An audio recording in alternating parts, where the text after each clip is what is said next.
Life for me is no epic poem, just damned boring prose. Teel is the name, Aislinn Rose, me assistant, and we're here to tell you tales from long ago, far away, and maybe across the way. Have a seat, sit down. Now it happened in a place not too long ago, and not too far from here. That's an American. I, from that savage land across the sea, an American, had gone to visit a relative. Now this relative was living in Ireland, but he was nae an Irishman. No, he was not. He was an Englishman, what they called landlords, established by those British sons of persons to oversee the land. Now, they had a particular dislike for the local culture and a particular disinterest in the local inhabitants. So this English toff took his American cousin out for a walk one day, and they walked across a field. And as they got to the center of that field, they noticed something. Now, I've taken a side here. Do you all know what a mushroom is? Come on, are you awake? Do you know what a mushroom is? All right, so you've had pizza. All right, well, there's something called a toadstool, which is not a mushroom. Oh no, it's the nasty version, okay? It's sort of LeBron James of mushrooms, all right? It's really nasty and mean, and they grow with a large helmet. Well, in Ireland, they grow in a circle sometimes. They grow in a great circle around the center of a field. And it's said that it's not natural, that in fact, it is a fairy circle. And when you cross into a fairy circle, you go from this world into the world of the Fae, a dark and scary world. A world where men, mortals, had best be on their quick wits. Well, the English toff knew about this, but he didn't care. And the American cousin, well, he was from Brooklyn, he really didn't know about much. So, the two of them stepped across that circle, and when they did, boom, everything changed. It went from day to night. Only the sky was strangely colored, and the stars were brighter than they should be. And when that toff went to step out of the circle, it was like a bad mime routine. He just could not get out. And the American cousin looked at him and said, "Yo, what's up?" And at that moment, what's up turned out to be a strange fairy woman.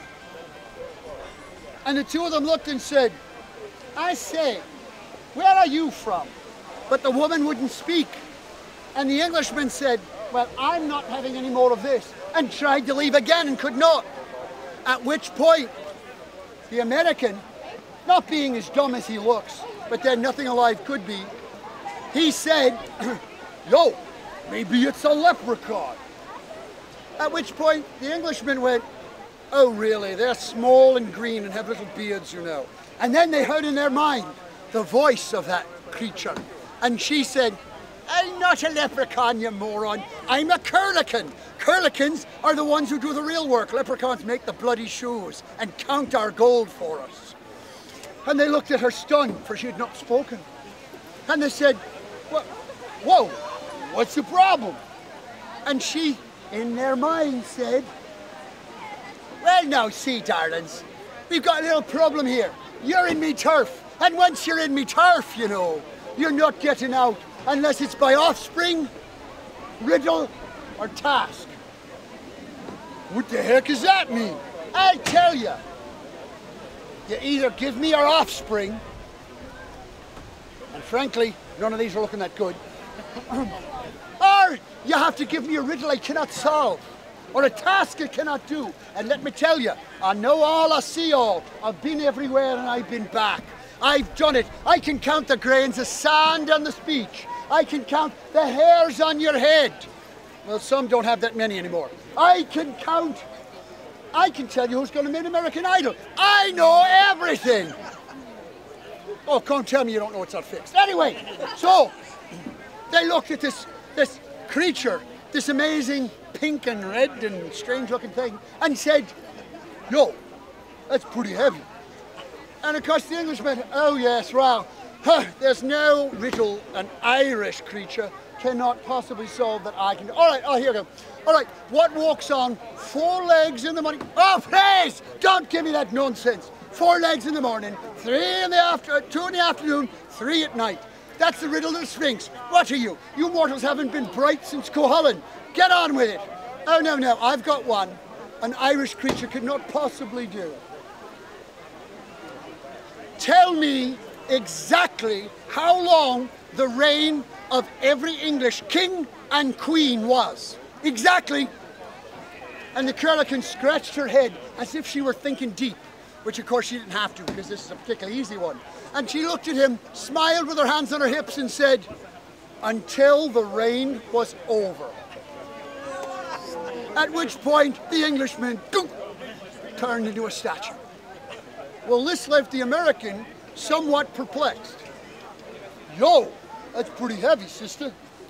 I tell you what, you say you've been there, done that, come back, got the t-shirt, right? Okay, I got a task for you. I got a task you can't do. You know what it is?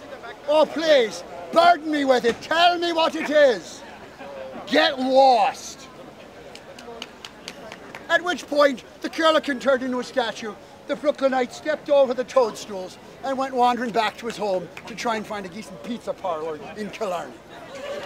And that's as true as I'm standing here before you, so help me God.